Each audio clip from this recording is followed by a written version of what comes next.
Good afternoon, live from Toronto on the GBKM network. This is the Chat Up Show, the show where we catch you up with the chat up of our weekly headlines. I'm your host, Elizabeth Aloyde, and I hope that you are ready to chat it up with me today. Now, as always, you know you can keep up with the GBKM network in various ways. You can continue to listen and watch live 24/7 at www.gbkm.tv or www.gbkm.fm, where you can catch up on any past shows you may have missed, check out our upcoming show schedule, like, share, comment, and all of that good stuff. Also, make sure to download our free app available for all iOS and Android devices. Just search GBKM and you will be able to download our free app. Now, with the app, you get the exact same features as on our web station. So you can listen and watch live 24/7. You can catch up on any past shows you may have missed, check out our upcoming show schedule, and even better, you'll be notified every time we go live so you can take us on the go. So make sure you download our free app. Just search GBKM, available for all iOS and Android devices. You can also continue to watch us on Facebook and YouTube at GBKM Network, where of course you can also engage in the conversation by liking, sharing, and commenting. You can also follow us on Instagram and Twitter at GBKM Network, where you can get updates on what's going on with us right here at GBKM. Now with that, with the rise of social media platforms, over the last decade or so, it has welcomed a lot of opportunity for us to communicate and stay in touch with one another without having to physically be in close range. From tweeting to posting, direct messages and posting stories, there are so many more ways to get our messages across. Literally across continents, but also just across the different audiences. Now, the good thing is, like during a pandemic, for example, that has spanned over a year and a half, almost 2 years now, it's a great way to keep in contact with people that you haven't seen, that you aren't able to see, or whatever. It's a really good way for us to keep in communication with one another. And it's also a way that we've seen whole social movements really come alive on social media, from the Black Lives Matter protests that essentially started off with the spur of the hashtags and creating hashtags to fight for justice for those who have been brutalized by the police, and SARS as well, which was the Nigerian equivalent essentially, where folks were calling for the end of SARS. It's in the name, it's in the hashtag, right? However, with the good, of course, comes the other side, which is the bad. And the allowance for anonymity on social media has made it easier for a lot of people to share their opinions without fear of consequences, because nobody knows who you are. You are hidden by the screen or keyboard you are typing and using to put your opinion and message across. That has also bred a sense of, ownership to sharing your opinions and ownership over saying, freedom of speech. Like, I can share what I find, I can share what I feel, think at any given moment during the day, and anyone across the world can respond to it however they like. They can also have their own opinions on opinions that have been shared. But that gets to an issue when people start hiding behind anonymity and also hiding behind freedom of speech and hiding behind stating their opinion when it's really used to harass other people. Now, cyberbullying has also been on a rise since the rise of social media. I mean, cyberbullying isn't new. Since we had the internet, since we've had those chat rooms and MSN messengers and whatnot, cyberbullying has been a topic. But I don't think it's been taken as seriously as it has in the last few decades, seeing just how much social media is used to cyberbully people. Now, people on social media also have more range in how they can choose to harass you. It could either be through photoshopping your images, sharing images, sharing messages, sending messages, doing a whole bunch of things, tweeting you, posting on Facebook, doing a video update on what they feel about you or how they're planning to harass you or how they want to harass you. Granted, those are less anonymous since you are, your face is probably going to be shown in the video, or even now the option to use voice notes on certain apps where your face is hidden but your voice is clear, so you can use your voice as a way to harass or share your opinion, if we want to say it nicely, right? Now, the UK government is now examining new legislation to tackle online abuse, where internet quote unquote trolls might face 2 years in prison for words or material that causes psychological injury. A lot of people have been having the discussion about how impactful the internet is. I mean, this is actually a step in many directions towards actually taking seriously how impactful psychologically, even physically, depending on how far it's taken, cyberbullying and cyber harassment is, or trolling as it's been used in this sentence. Now, this is after many steps have been used to urge governments to take action. In fact, in the UK, there were several petitions that were started by the people for the British Parliament to essentially make trolling a legal matter, to make it somewhat illegal, that you will face legal persecution if you do continue to behave in this manner on social media or on the internet, if you use it as a tool to harass other people and cause distress and cause harm. One 2019 petition description actually reads, it's titled, "Hold Online Trolls Accountable for Their Online Abuse Via Their IP Address." So this was the petition that was created in about 2019 for the British Parliament, that they will create a bill or law that will hold trolls accountable for their online abuse by tracking their IP addresses. Because as we know, as I mentioned before, a lot of trolls hide behind the anonymity of it, that they don't have to put a profile picture up, that they could just leave that blank, or they could use an image that isn't of themselves. I mean, catfishing is a real thing where someone is assuming an identity that is not their own on social media or on the internet. So tracking the IP address is a way to sort of identify those who are hiding behind this anonymous glass, if you will. The petition also read in the description, quote, "It's far too easy for online trolls to just create another email address and another social media account if they have their accounts suspended.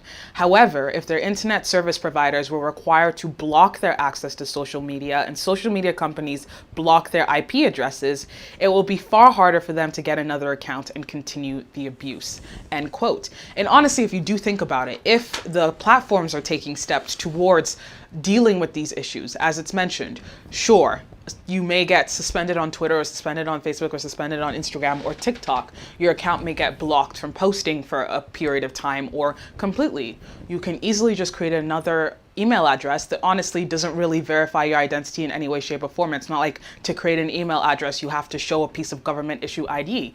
Anybody can create an email address. Anybody can create multiple email addresses that they then use on social media accounts and create social media accounts at your own will, right? Of course, with the rise of Finstas, which are fake Instagram accounts, that's been, abbreviated to Finsta, that's a growing thing for people. Originally, it started with the younger generation. I like to say I'm part of the younger generation, but anyway, for the sake of this conversation, it started off in the younger generations that they wanted to create Instagram or social media accounts where people they know or their family won't be able to see what they're up to. So they have a little more freedom on what they're posting. But now people are using their Finstas, quote unquote, to then harass other people. And so then that's become an issue as well. And we're going to get into that a little bit later. But just back to this petition is that so many people were calling for this change and it to be recognized legally that people shouldn't be harassing folks online or abusing folks online. And that if there was a way to track IP addresses and block them from potentially, signing up on a new account, creating a new email address to create a new account, then maybe that will help deal with the trolling situation.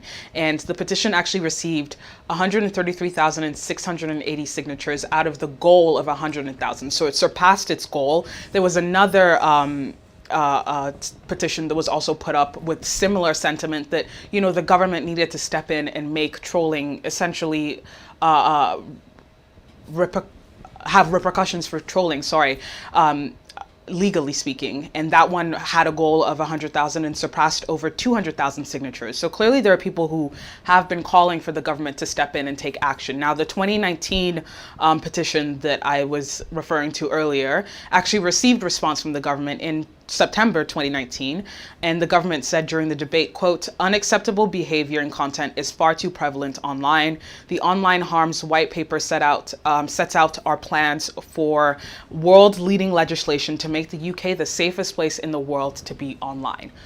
Now, 2 years later, that was in 2019, 2021 now, the government has seemed to actually worked towards this new legislation to actually make actually have consequences for those who are using their online personas to abuse or harm other people. So now that brings the question if other governments should adopt this sense that to combat online trolling and harassment, that it should be considered a criminal act and that you could potentially face jail time if you are caught trolling or abusing or harassing or stalking someone online or causing them any type of harm or distress or stress, emotional, whatever it be, that they can prove that you are doing this to them, then you will face criminal consequences to these actions.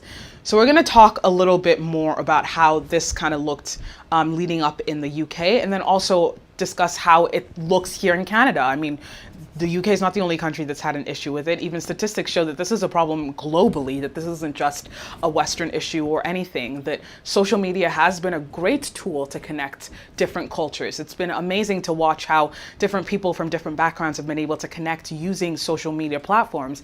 However, of course, with the good, as I said, there's always the bad side of it, where people have used social media to harass, to dox, to post private information on such public platforms, information that is sensitive, information that generally the poster doesn't always have consent to post. It's intended to be posted to ridicule or make fun of or put down someone else. And in that sense, something should be done about it, since there are cases where it showed that it's caused actual psychological distress.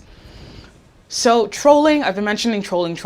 Let's actually talk about what trolling means. You may have actually encountered some trolling or troll while spending some time on the internet. If you have a social media account, I can assure you you've probably seen trolling in live action at one point or another. And maybe you've participated in some light trolling, because trolling doesn't always have to go to the extreme negative where, you know, it's actually causing harm. It could be banter between friends where you're making fun of an opinion that they have. That could also be considered trolling, but it's a spectrum, right? Just to define what trolling is, if you were to look up the word troll in the Merriam-Webster dictionary, the first definition of the word is the noun troll, and it's a dwarf or giant in Scandinavian folklore inhabiting caves or hills. And honestly, when you hear that word, even in reference to internet trolling, you kind of picture the same thing. Someone who's in a cave somewhere or in a dungeon somewhere, doesn't see a lot of sunlight, you know, doesn't spend a lot of time outside, outdoors, enjoying nature, enjoying time with people. That's what you kind of think of, like someone behind a keyboard in a dark room just typing away and like not caring about anything around them or what they are doing on the internet. It's a troll. But if you take a couple scrolls down or look down further in the Merriam-Webster definition, there are the secondary definitions. And sure enough, there's the updated definition of what a troll is. Now, in this sense, it's more of a verb as opposed to a noun. And it's defined as antagonizing others online by deliberately posting inflammatory, irrelevant, or offensive comments or other disruptive content. So this is the Merriam-Webster definition of an internet troll.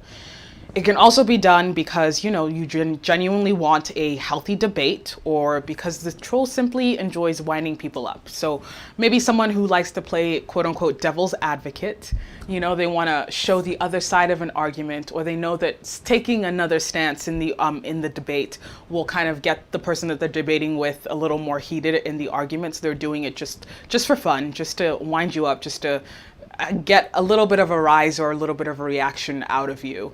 Doesn't always have to go to an extreme where it's genuinely harmful. Now, we also see trolls often target celebrities and other public figures, but in the lighter sense of it, it's usually just to antagonize the fans of these figures. For example, someone will deliberately say something about Beyonce, and all of a sudden the Beehive, as they're known, her fans, will come and start attacking them in their comments. And they'll be in the replies saying, oh, I only said this because I knew that you guys were going to come for me. I don't actually believe that. That's light trolling, right? That's like internet things like, oh, you just want to poke a little fun just to get a rise out of someone. But it's nothing severe, nothing serious, nothing major that could be harmful potentially to you or to any of your loved ones in any way, shape, or form.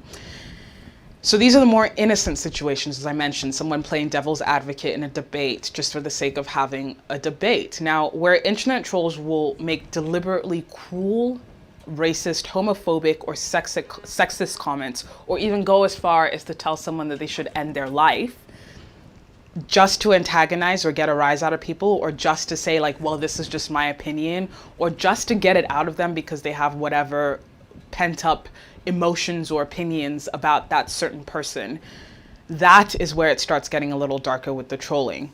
Now, the summer following the Euro 2020 finals, we witnessed trolling at an ultimate high, at a complete other level that was on a public stage. Everyone noticed it. I mean, so many people were tuned into the finals this year.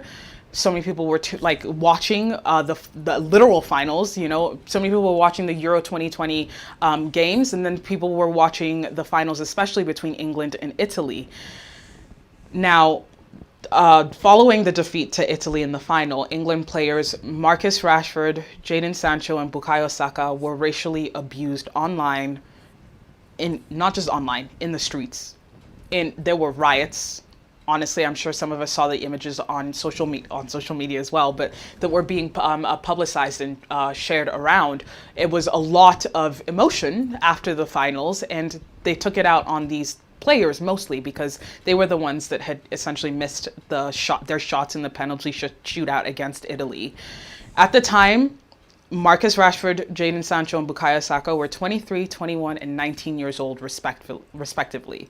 So they're pretty young, all under 25 years old, young on such public stages, playing for their country at such a high stakes competition. You know, this is the finals. These are the Euro finals. For football fans, that's major. And they receive all this abuse after they've carried the weight, you know? And a lot of people noticed, like, not long before, I mean, up until they got to the finals, these were heroes in the country. You know, everyone loved them. They're like, yeah, they're going to take us to the finals. They brought us to the finals. Now the cup is going to come home, as we heard almost all through the summer, or anytime England is playing any football match, honestly. You always hear, oh, this is the year it's going to come home. We're finally going to win it. We're finally going to make it to the finals. And these were like, you know, star players. They were highlighted, even though Marcus Rashford has his own tumultuous relationship with the press. It's been noted how racially tense a lot of the writings are on, especially black athletes in England. You know, we couldn't ignore that. But this time, it was more than just how the media was reporting it. It was how people online were taking it and taking the abuse and taking how far, posting racist emojis about the boys. And yeah, I'm going to call them boys. I mean, Bukayo Saka was only 19 years old at the time, and a big thing to hold on to. At 19 years old, I remember how I was when I was 19 years old, and to imagine being in a final for a continental championship at that level, where the whole world is watching you, it's a lot of pressure that's been riding on, especially years and years and years of a buildup of, oh, England's finally going to win, England's finally going to win, England's finally going to win again. But since, you know, it's been a while, I don't want to throw any shade there. That was not shade. That was the truth. It's been a while since England had won.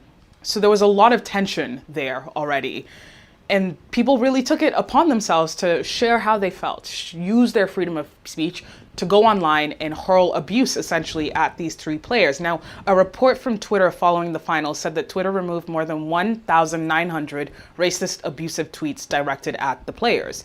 It identified and removed 1,622 tweets during the final, and in the 24 hours after the game, that total rose to 1,961 3 days after the game.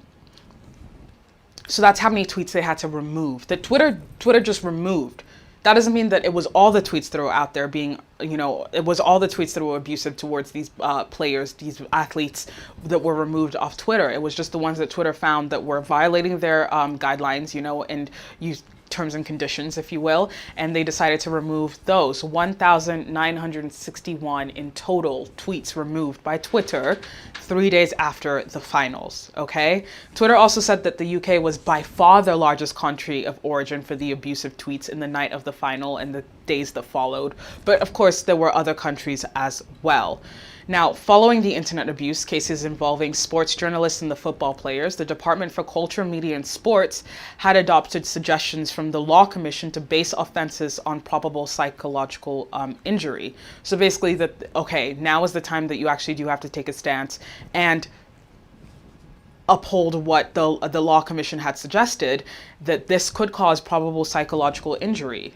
And then, so now, this new legislation under the watch of Government Telecommunications Authority, Ofcom, the Online Safety Bill, which is what it's called, the Online Safety Bill aims to hold digital companies more responsible for user-generated dangerous information housed on their platform, ranging from child sex exploitation to terrorism. So that is the range of what they're viewing that these platforms can be held responsible for if found on their platform and, have the repeat offenders.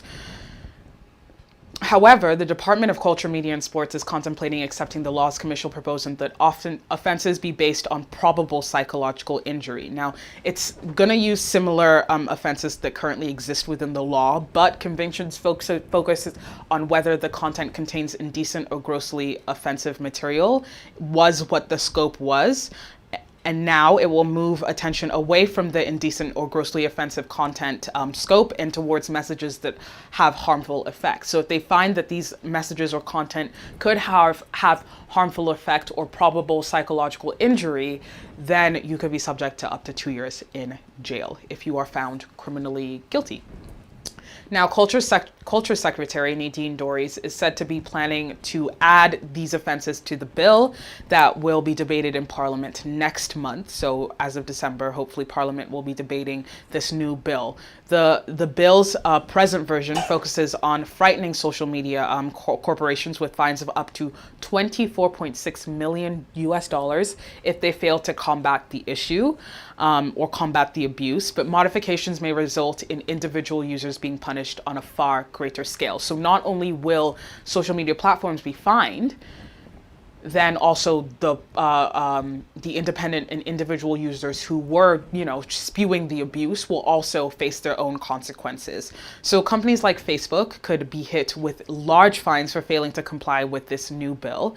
And as we remember from the whistleblower of Facebook that we watched last month, who basically said that Facebook wasn't really doing what it said it was going to be doing in regards to tackling hate speech on the platforms, and especially after the insurrection of January 6th, 2021, that they kind of just stopped searching for any of the things or the triggers that could clue them into hate speech or hate crimes or anything of that nature, that Facebook wasn't doing what it needed to do, allegedly, according to our whistleblower. So with this new bill in the UK, Facebook could be liable to fines if they do not comply with the newest legislation. Also added to the bill is threatening communications. It's one of the newer offenses which covers messages and posts where the author intends their victim to fear a threat will be carried out. So even if you say, oh, I'm going to show up at your door tomorrow morning at 6 a.m. and whatever, harm you in any way, shape or form, to the person sending that, it's probably thinking, it's just a threat, I'm not actually going to do it. But to the person receiving it, they could take that to the authorities and they could potentially charge you with threatening communications. Now, government spokesperson said, British government spokesperson said, quote, "We are making our laws fit for the digital age. Our comprehensive online safety bill will make tech companies responsible for people's safety. We are carefully considering the Law Commission's recommendations on strengthening criminal offenses," end quote. We are starting to see a little bit of that actually happening. As I mentioned, the people that have been abusing football players, Rashford, Saka, and Sancho, 5 people were actually arrested in July for the abuse towards them. So that's a step in the direction that the authorities are taking, saying, like, we recognize that cyberbullying, that trolling is a real thing and can have real effects in the real world, and it's not just online, it's not just something that you can always click off and go away from and turn away from. If someone puts your personal address on the internet, I mean, obviously it's on their in other ways. But if someone's putting it on the internet or resharing that information on the internet with the intent that it will bring you harm in any way, shape, or form, you could potentially compile that as part of evidence that you are being threatened in some way, shape, or form, and there will be repercussions for the poster sharing that information. Now, that does give a lot of people some peace of mind, because I think a lot of folks tend to forget that the internet isn't just adults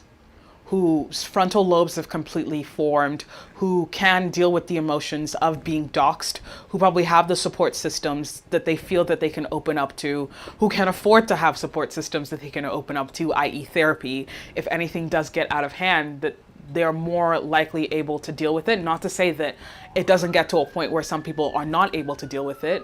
Still recognize that trolling can get to that level.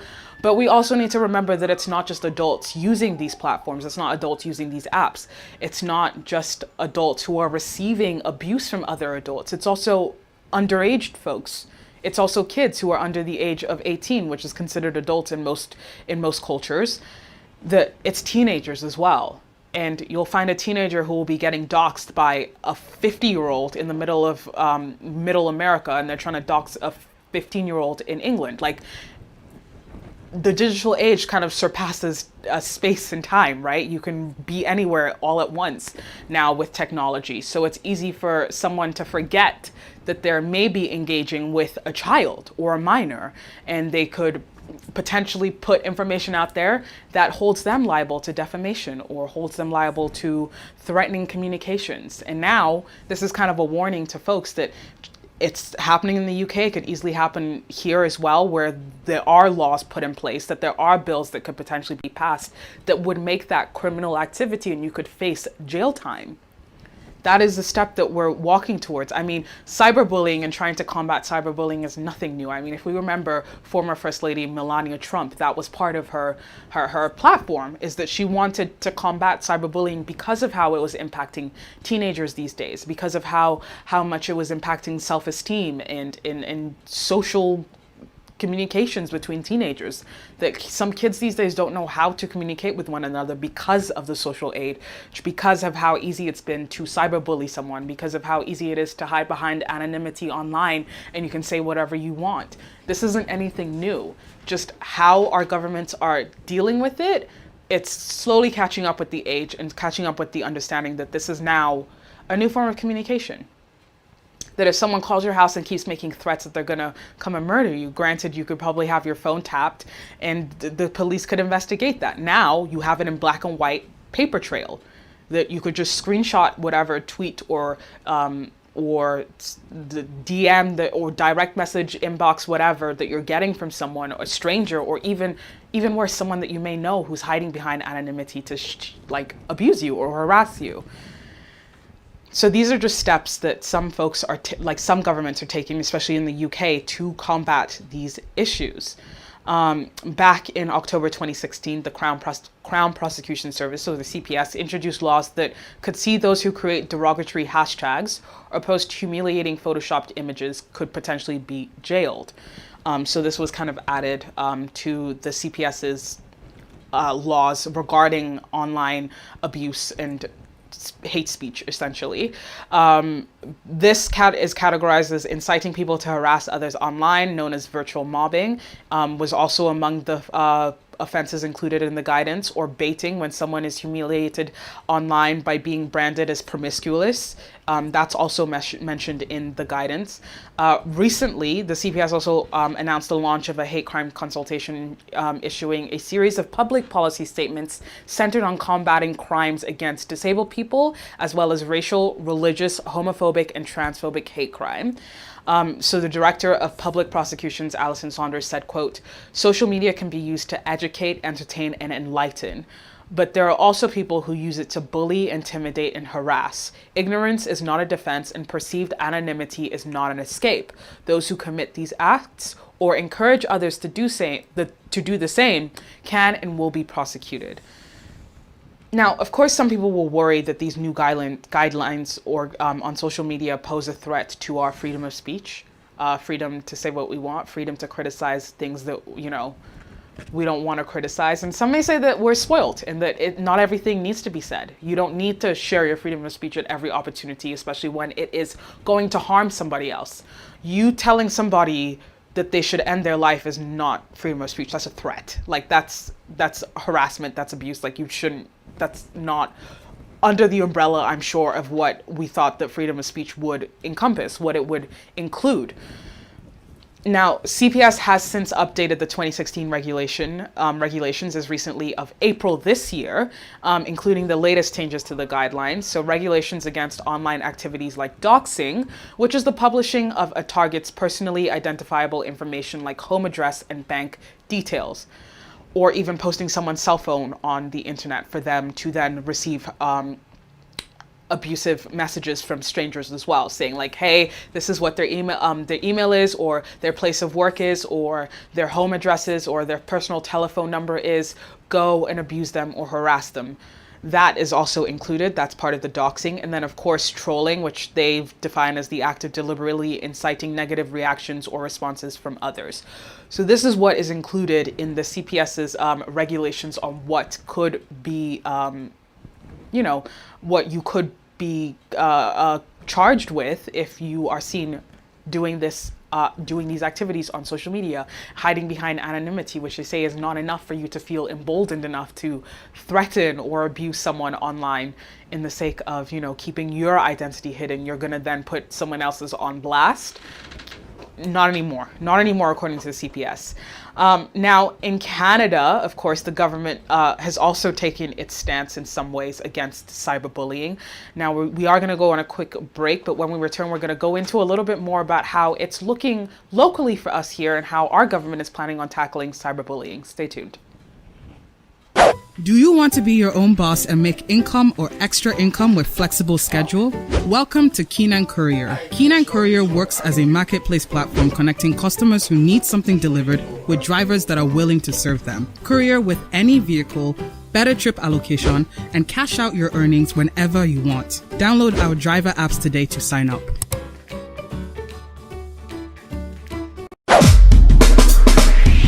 Canada's #1 African barbecue, the Suya Spot. Serving and satisfying your Suya needs from multiple locations across the GTA, including Scarborough, Toronto, Woodbridge, and Mississauga. Also located in Winnipeg, Manitoba. Visit any location today or stay home and order through DoorDash, Uber Eats, and Skipped Dishes. For more information, check out our website at www.thesuyaspot.com or call the toll-free line at +1 866 448 7892. The Suya Spot. You built it, now use it. Vous l'avez construit.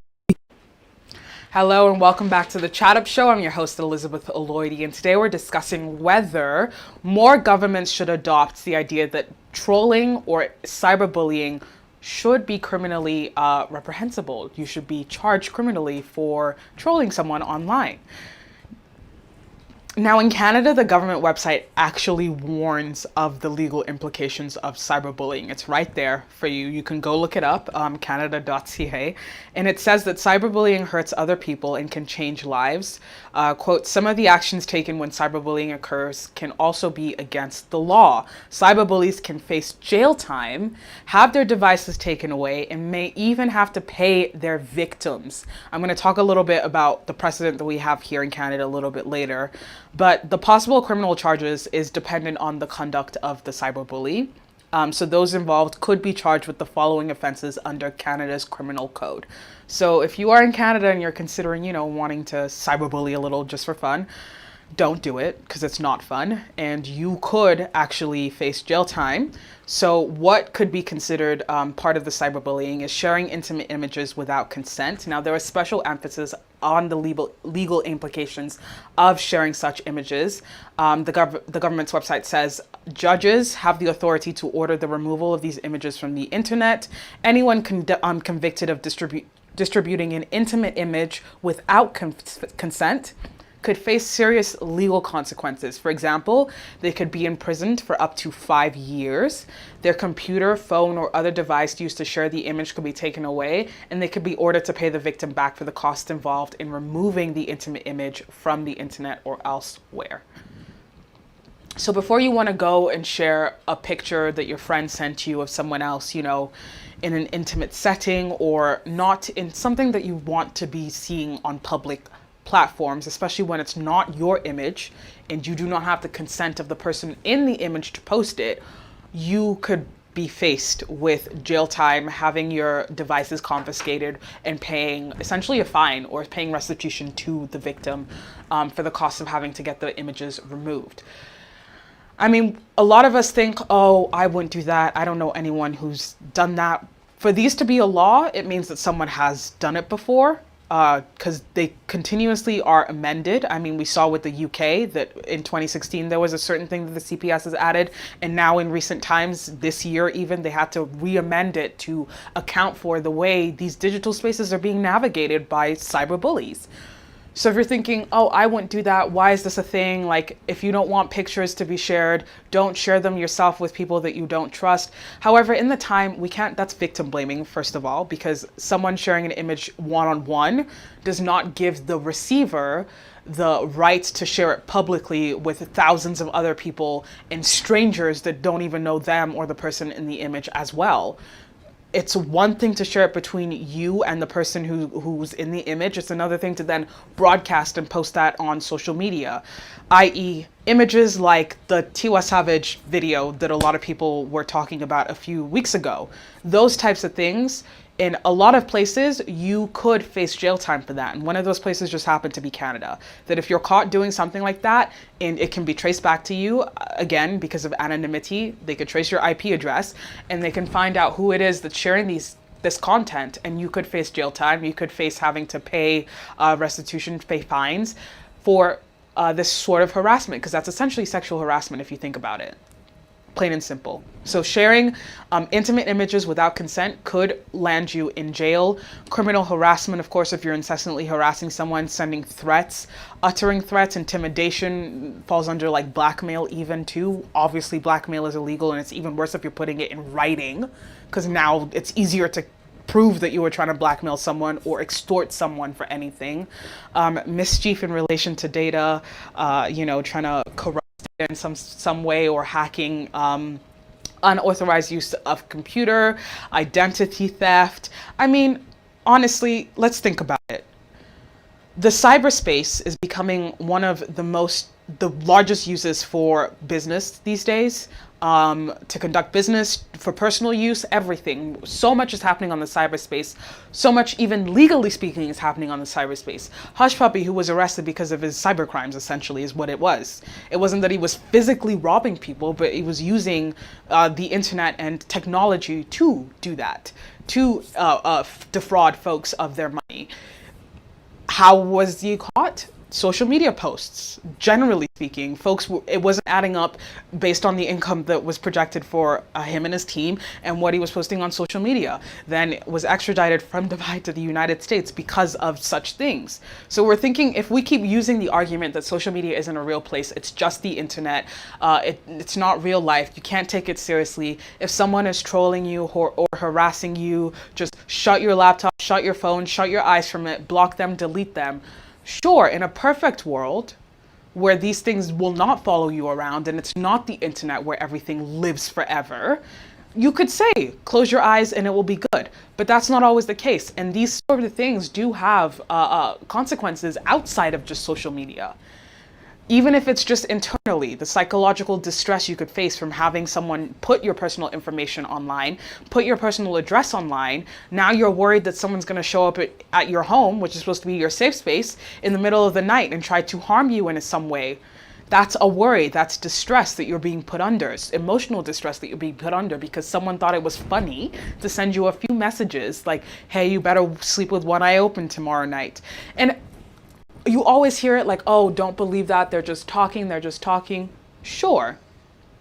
If there haven't been proven cases where there were people who have said and reported it to the police, who have said, hey, this person is harassing me on social media. They know where I live. I don't know what to do. And then next thing you know, that person, stalker, essentially shows up on your doorstep and now you are in harm's way. because no one believed you because they thought, oh, it's just the internet, nothing's going to happen. Now we're starting to wake up and realize that it's not just the internet, that this is a new way to communicate. It's a new way to stay connected with one another, and it doesn't diminish the magnitude of what cyberbullying and the magnitude of the consequences of cyberbullying and trolling that could have on your real life, your real 3D personal life, your physical life. So this is why a lot of governments are proposing certain bills. I mean, Canada proposed Bill C-13, or it's called the Protecting Canadians from Online Crime Act, and it was supposed to be an anti-cyberbullying law, but was largely regarded as a front for giving police the ability to hack computers, mobile devices, and cars remotely. Of course, this comes down to trusting the government will actually do what they're supposed to do with these certain bills and not abuse the power that they now have to be able to search for these things. But these bills were proposed, and it wasn't the first political push to increase the online surveillance powers of the Canadian government either. There was Bill C-30.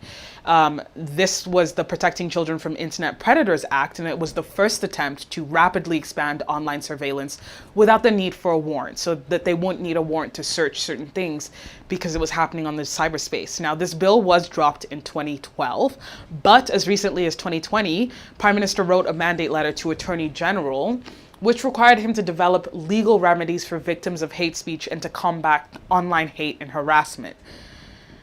So these are steps that our government is taking, yet we're still going to see, of course, in Canada, if it does, progress forward to actually becoming a law officially.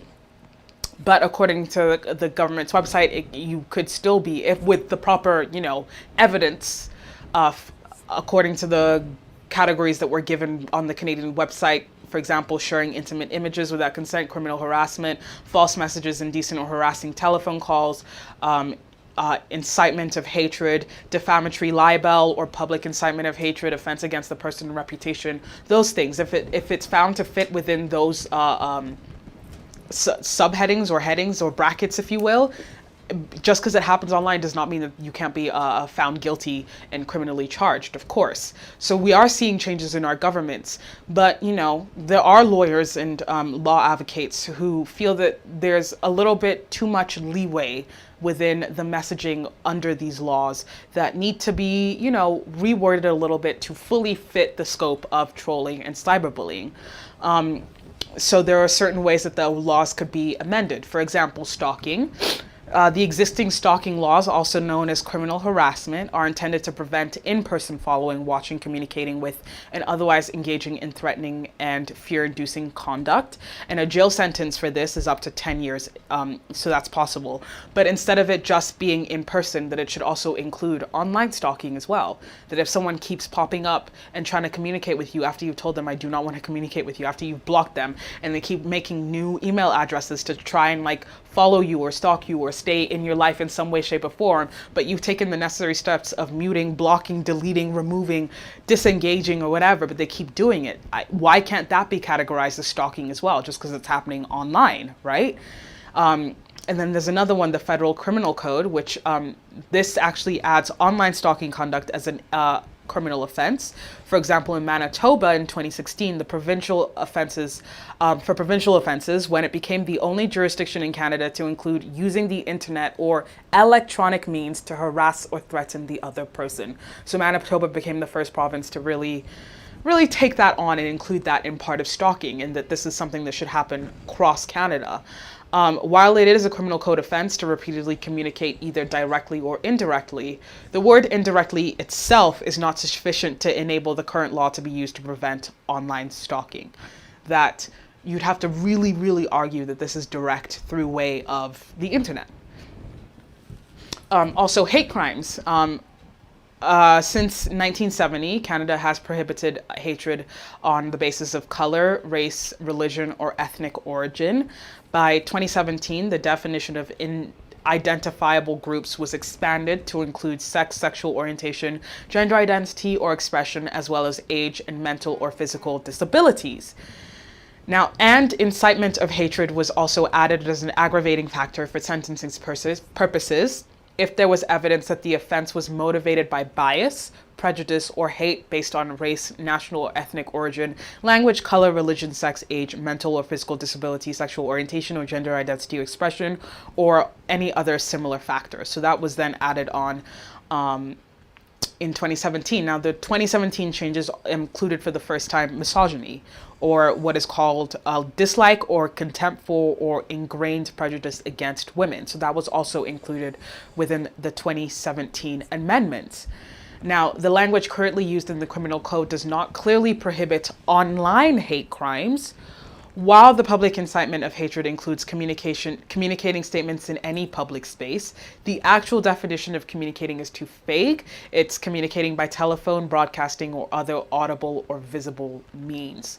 So then you'd have to really argue, okay, so they're communicating in a way that could be seen on a public platform, that can be seen globally by many. It takes a lot to argue that case. And so what this is essentially saying is that instead of having to put the onus on the victim to fully argue that they are receiving physical hate in any way, shape, or form just because it's online doesn't mean it's any less important, essentially.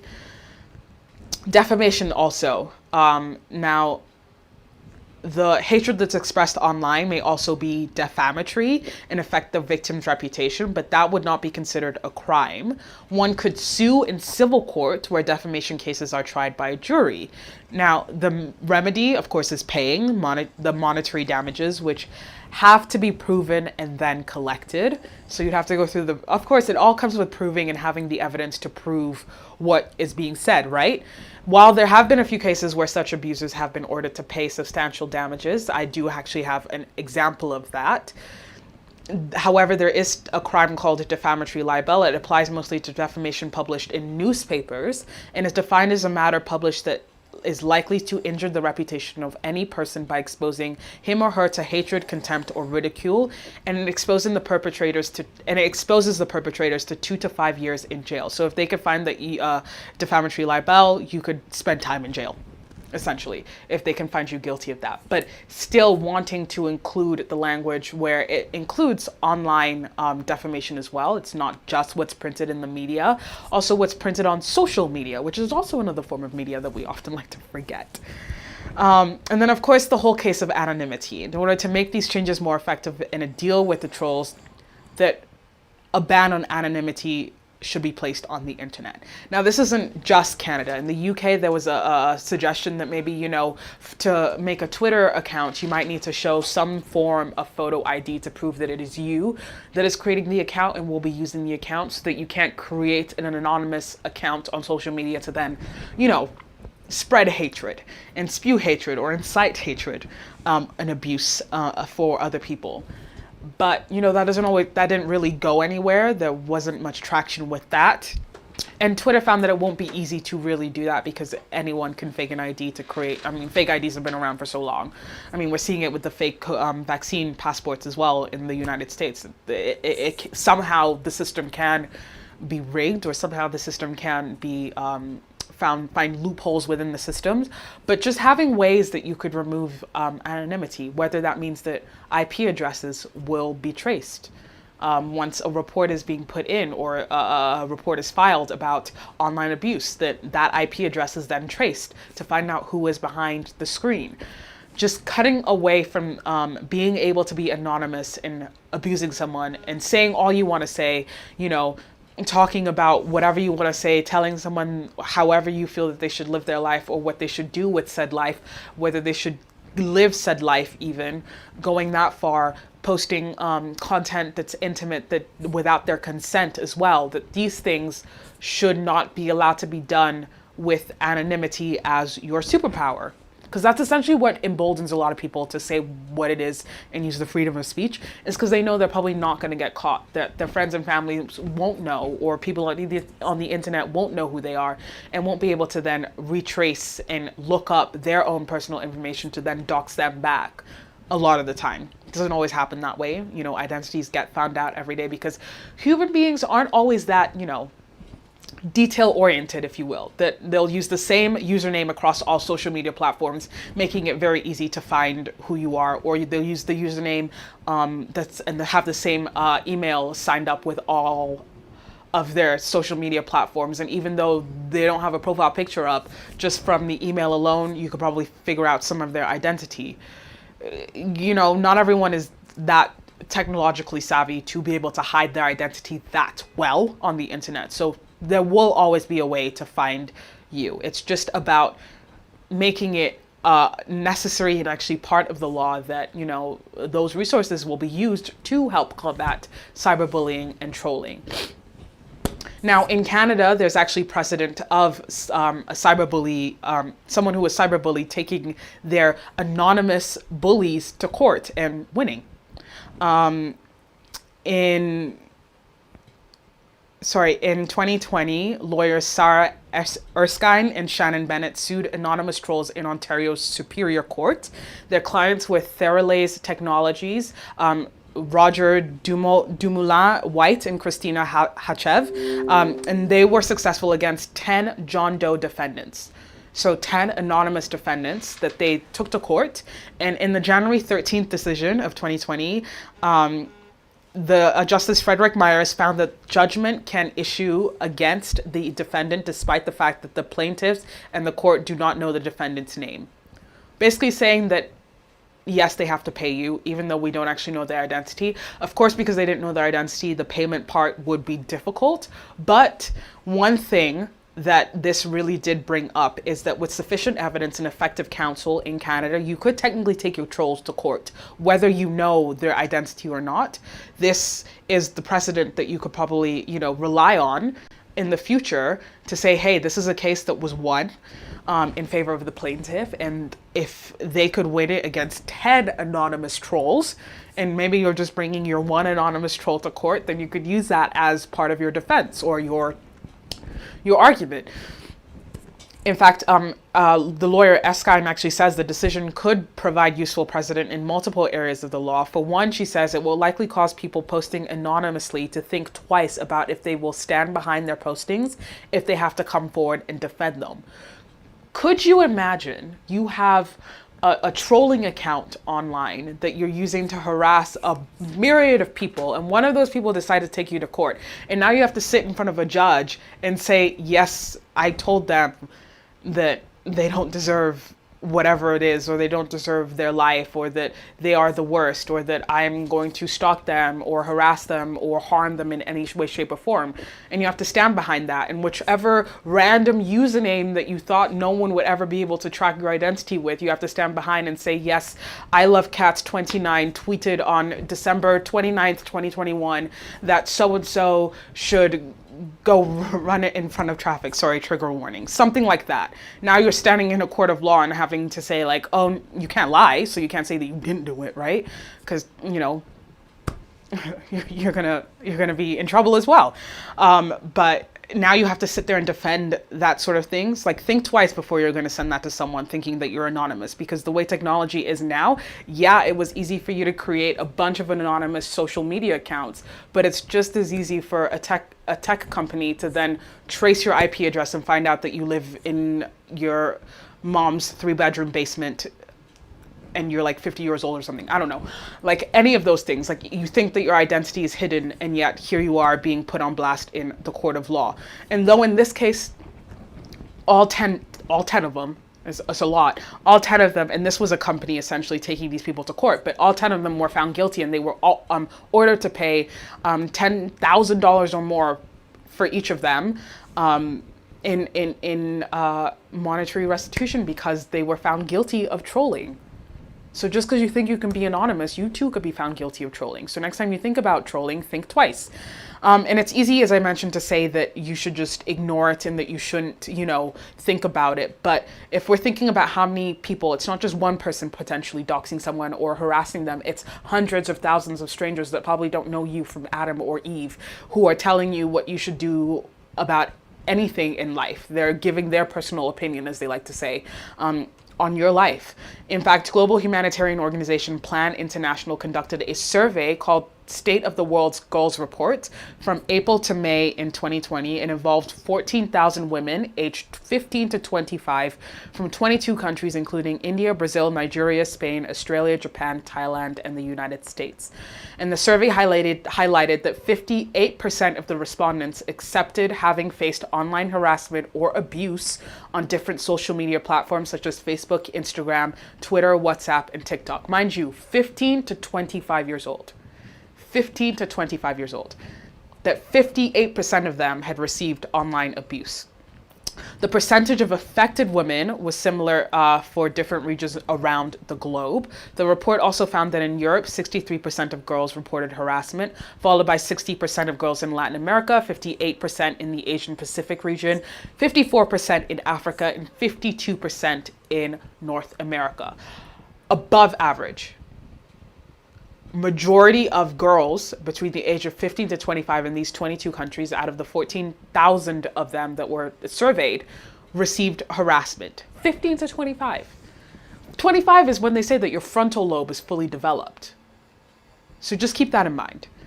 Other girls had been harassed. 47% have been threatened with physical or sexual violence, while 59% faced abusive and insulting language online.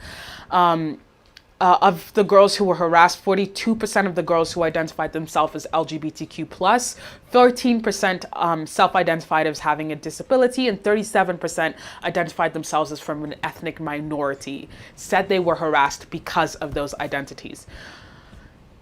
Now, harassment from strangers was more frequent and more frightening than from people they knew. While 11% of the surveyed girls were harassed by a current or former intimate partner, 21% pointed towards friends, and 23% knew their harassers from school or work. So it's not always strangers. It's not always turn off the internet and you won't see the people harassing you. Sometimes you have to go to school and see them.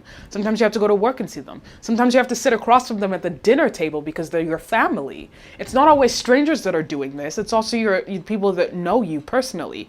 So to say, oh, just shut it off and forget about it. No, because now you have to face them. Now you have to face them knowing what they're doing online and possibly anonymously. So how can you really prove it unless you take certain screenshots and you try to play your own detective and put identities together? You wouldn't really know.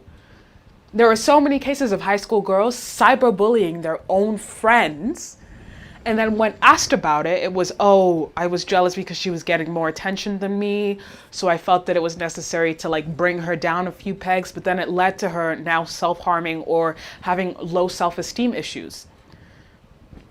Because as I mentioned, 15 to 25 is still very young. Honestly, high school and college age kids who were still trying to figure out how to be in this world. And on top of that, they were receiving harassment from, from people they know. Trolls also frequently target young adults between the ages of 18 to 29. 65%, this is actually a Pew research that was done in 2014. Pew research found that 65% of whom reported that they had been trolled were between the ages of 18 to 29, and that young women face particular types of trolling, including stalking, which found that 26% of those who were surveyed, and 25% were victims of sexual harassment as well. And according to British National Society for the Prevention of Cruelty to Children, or the NSPCC, online bullying had grown by 88% in just 5 years, with thousands of children and teenagers being targeted. So this just drives home the point that it's not just adults facing these harassments and abuse, that it's also kids, and it's rising and it's growing, and it's a growing concern for a lot of parents who don't want their kids to be on social media for this very reason. And it's a growing concern for society in general, because there are people who feel that they could just say these things and then go on about their day, probably forget that they've even said it. Meanwhile, the receiver is dealing with the repercussions for the rest of their life. Now, looking at these statistics, trolling has been on the incline for years, and especially these last couple of years, we've had more time to pay attention to it. I mean, a pandemic where everyone is on social media and, able to see it more, you start noticing it, and you start seeing more governments taking a stance against it. But of course, there's going to be the argument of freedom of speech. For example, in Nigeria, the Twitter ban. Essentially, it was a ban because the government didn't want misinformation being spread, especially about the leader of the country, about President Buhari. So they decided to, completely shut down Twitter as a way to combat that. But folks felt that that was infringing on their freedom of speech to speak out against the government.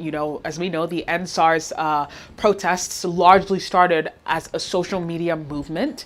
So a lot of folks saw it as a way for the government to come for those who were speaking up against the government. And then the government saw it as a way to, stop hate speech being spread, misinformation being spread, that if you don't know how to use Twitter, like your parent says, if you don't know how to use that phone, I'm going to take it away from you. If you don't know how to share, I'm going to take it away from you. The government said, if you don't know how to use social media, we're going to take it away from you because this is a privilege at this point that you are abusing. And others are saying that it's a right to be able to share this information or share opinions on social media about whomever. So there's that debate that might be happening for a little bit longer, for a little bit more time, because there's always going to be someone who's going to say this is infringement on freedom of speech, that it's their personal right, and that it's also infringing on the media and the press and how they can disseminate information, factual information, and not always misinformation. But that's another conversation regarding press and fake news, if you will. There are Donald Trump as well, when he was president, he wanted Twitter to do something about the misinformation that was being spread, the fake news that was being spread during his presidency. That should it be the platforms held accountable, or should the governments take a stance and put in legal implications for both sides? That if platforms won't do anything, they receive a fine, like in the UK, or if people cannot behave properly, they could face jail time. So that's another part of the debate that really opens up another can of worms. But for right now, where we're at is the UK is considering putting this law up, that the bill will be redebated next month in Parliament.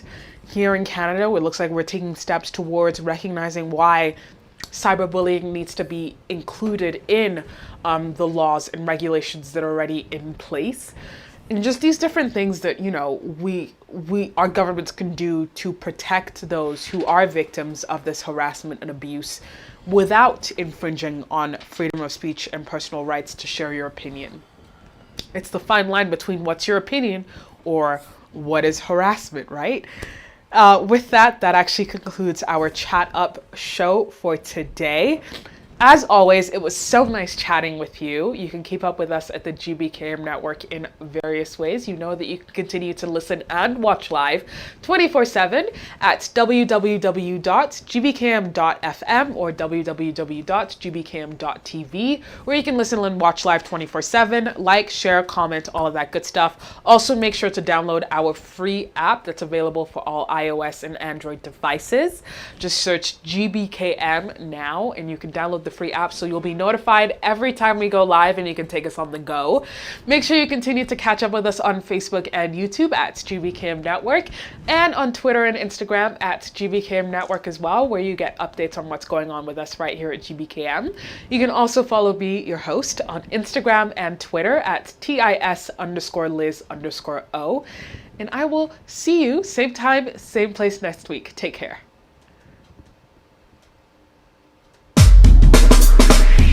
Canada's #1 African barbecue, the Suya Spot. Serving and satisfying your Suya needs from multiple locations across the GTA, including Scarborough, Toronto, Woodbridge, and Mississauga. Also located in Winnipeg, Manitoba. Visit any location today or stay home and order through DoorDash, Uber Eats, and Skip the Dishes. For more information, check out our website at www.thesuyaspot.com or call the toll-free line at +1